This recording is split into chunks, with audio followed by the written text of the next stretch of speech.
Sa likod ng palengke ng Santa Mesa, Maynila, may isang barong-barong na halos yakapin na ng ilog tuwing umuulan.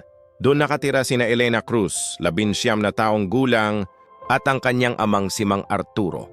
Basurero ang ama. Araw-araw, alas 4 pa lang ng madaling araw, gising na si Mang Arturo.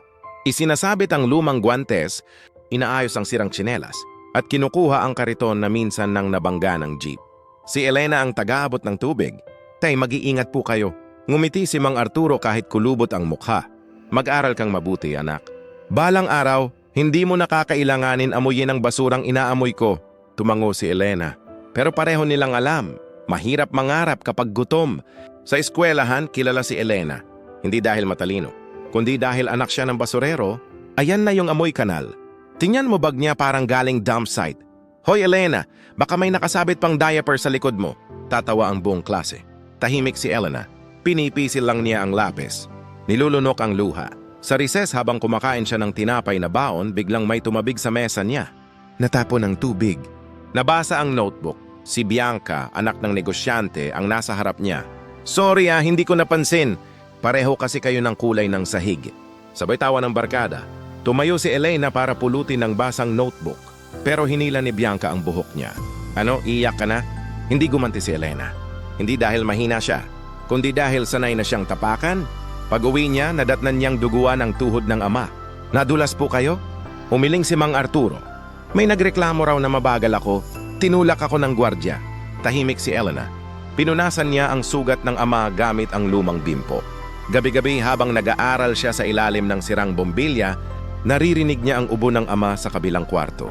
At gabi-gabi rin inuulit niya sa sarili, hindi ako habang buhay dito. Hindi ako habang buhay mamamaliitin. Lumipas ang mga taon. Nakapagtapos si Elena ng kolehiyo sa tulong ng scholarship at sideline sa laundry shop. Tahimik lang siya. Walang post sa social media. Walang flex. Diretso lang sa pangarap. Isang araw, tinawagan siya ng isang malaking construction company. Tinanggap siya bilang project head ng bagong commercial building.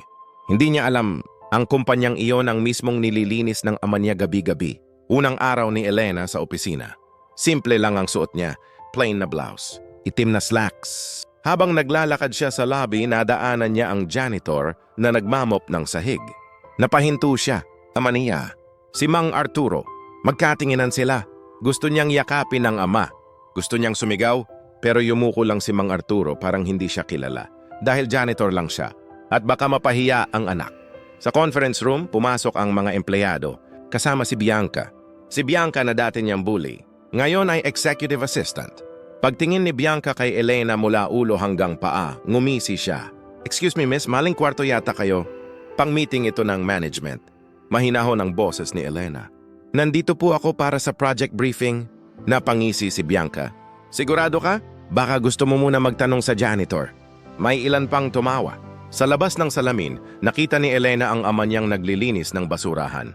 At sa sandaling iyon, bumalik lahat ng alaala. Lahat ng lait, lahat ng dura ng mundo. Hindi pa alam ng mga taong ito na ang babaeng minamaliit nila ngayon ang may hawak ng kanilang kinabukasan. At hindi pa nila alam na sa susunod na pagkikita, may mga pisngi ang mamumula, may dignidad ang babawi, at may mga luha ang dadaloy. Itutuloy sa susunod na kabanata ng Sa Likod ng Dura at Dugo. Gusto mo bang makasave sa binibili mo? Bumisita sa Smart Save to Shop. Link nasa comment section. Kung nagustuhan mo ang video, mag-like, comment, at share. Malaking tulong ito sa amin. Sundan mo rin kami para updated sa bagong videos. Forever bless. God bless. Ingat lagi.